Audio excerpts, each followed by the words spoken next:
حضرت عمر خلیفہ دے او قاصالی را عام الرمادہ، عام الرمادہ مشہور قاصالی دا، او زمان یو ملګری مولانا روح اللہ سے پدے مستقل کتاب لکلے دے دا حضرت عمر اگا کردار پکی بیان کرے سڑے حیران شي. ابو بکر صدیق دا زیتونو تیل استعمالی، دا زیتونو تیل دا گرمی نخیٹه کې به دردو، طبیبانو ورتوی دا غوړی استعمالوا، دا ته د زیتونو تیل استعمالی دا گرم دی، او خیټه کې به دردو. نو یو دل خیټې ته غوسه شو چې خیټې په دې به صبر کې تر څو چې رعیت د غوړی نشي خوړی، ته غوړی نشي لیدی، د زیتونو په تیلو باندې صبر کوه، خپلې خیټې ته وایي. او حضرت عمر د بچی په لاسو کې خټکی ویني، بچی دا خټکی کم دیو، چا به پیړه سوځولی، چا به پیړه سوځولی، چېرې د امیر المؤمنین بچی دی، بچی خټکی بخوره، د امت بچی خټکی نشي خوړی. د طالبانو دور کې کله چې د طالبانو باندې د امریکای حمله کیدونکې وه، نو زمونږ د پاکستان خلکو د طالبانو ډېر لوی مدد کړی. الله دې دا مددونه قبول کړي. زنانو باقاعده خپل کالي او څه څه ورکړي. په دغه ورځو کې ما د مولانا حسن جان صاحب په مدرسه کې طالبانو ته دوره تفسیر شروع کړې وه، دوره تفسیر. زما یو شاګرد دی د تورو د نواب امام دی،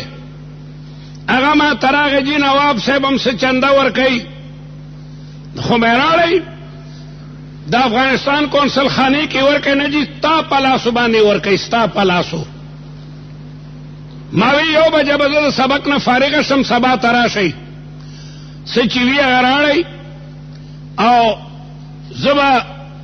ستاسو انتظار کوم. بله د یو بجه شوه، د هغې نواب بچی راغی ښکلی ځوان او ثابت یو ټرک د مختلفو کپړو کمبلو د سامان نه ډک. نو زه هم ورسره لاړم، د هغې نواب موټر کې کېناستو او د مولانا نجیب الله صاحب ته مو دا امداد یوړو، او ما مولانا نجیب الله صاحب ته ووایي چې دا د اوتي په نوابانو کې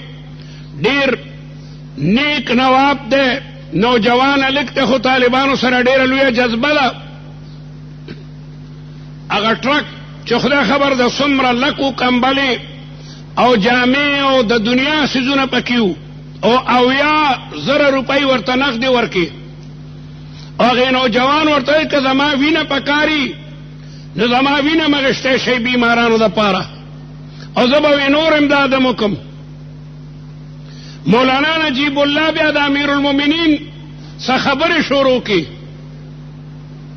مولانا نجیب الله صاحب یې د تلم قندهار ته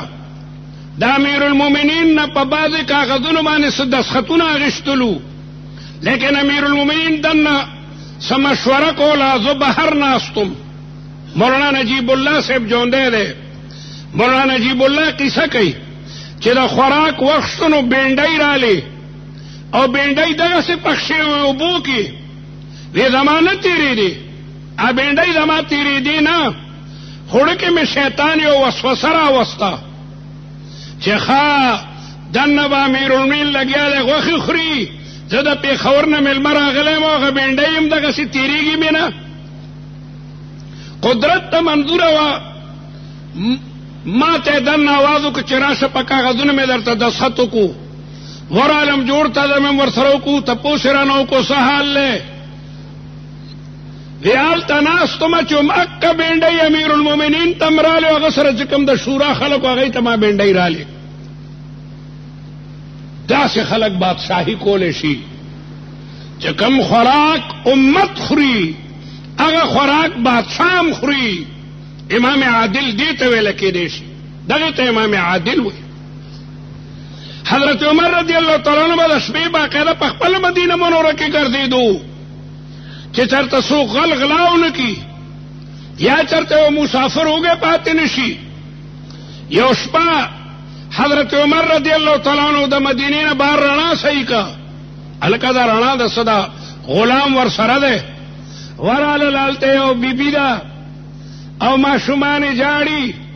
او دی بیبی کټوي په قرباني خیدا حضرت عمر په سلام واچول ورته سلام جواب ورکو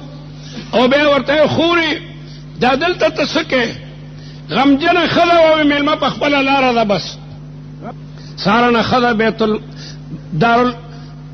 امارت تر ادي د بادشاہ دیتا چې ګوري دا خو بیگانه سړی دی او دی خدا ویلو چې امیر المؤمنین بده د گردن نه نسم نو واپس کیدا چې مانه خو بیګادا خبرم شوی دا حضرت عمر صحیح کا غلام ته دا بیبیرا والا بچیم ور سره دی هغه مینت کوي چې نه نه وي غواړي دی حضرت عمر رضی الله تعالی عنہ تسلی ورکو خلکو ته دې ته باقاعده تنخواه مقرره کړي او ورته وی بیګا ستاد خلیل خبره وتی دا ما تولی که چې ما به د گردن نه د قیامت پر نه نیسي هغه نه باقاعده لیکلی واغشتل چې عمر به د قیامت پر د گردن نه نیسي دا غي بادشاہانو دا یقینو چې دا دنیا خدا دنیا ده لیکن آخرت کې به الله تعالی هر سړی نیسي اوسنو بادشاہانو کې د آخرت فکر مکر خو نشته په یو حاکم کې د آخرت خوف نشته ده چې زه ظلم کوم د دې بدل به منال تاغشته شي الظلم ظلمات یوم القیامه ظلم د قیامت پر استوري تیری دي هر حاکم کدا آخرت فکر کوله او خوف خدا پکې و چربه مغدا ظلمونه او د جرایم چې کم نه کول نو رسول الله حدیث کې بیانوي چې وته نه دي چې هغه به د عرش په سوري کې وي